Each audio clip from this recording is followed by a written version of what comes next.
Hi, this is Elliot Eisenberg, consulting economist to the Realogy title group, catching you up to date on the latest in economics. And I want to talk about three things. The first thing I want to talk about is the economic forecast. The forecast this year is going to be a tremendously good year. Q1 that ended probably grew at probably 7% annualized rate. Terrific. The second and third quarters are going to be better. 8, maybe even 9% annualized seasonally adjusted rates. The fourth quarter, probably 6%. This year will be the best year for GDP growth since 1984, almost 40 years ago. Unemployment will fall from where it is now at 6 to about 5. We'll create 5, maybe even 6 million jobs, the best job growth in U.S. history. Enjoy 21. And 22 is not going to be bad. It'll probably end up growing twice as fast as trend growth. So it's also going to be a great year. The second thing I want to talk about is interest rates. Where are they going? After all, we're going to have lots of economic growth.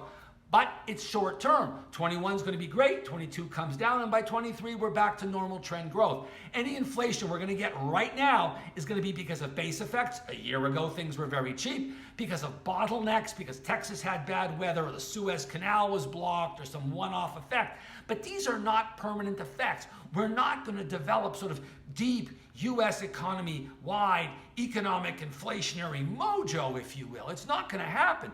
The inflation comes and the inflation goes. As a result, I don't see long-term inflation rates rising. And the Fed is not going to raise short-term rates at all until at least late 22 or early 23. So I see interest rates on treasuries and mortgages going up maybe a quarter point at most. The last thing I want to talk about is the American Jobs Plan, the proposed infrastructure bill that the White House just proposed. And the question is, how will this affect housing? I think it affects housing in two ways. First, there's going to be a lot of money going into the economy over the next 4, 5, or 6 years to be spent on infrastructure.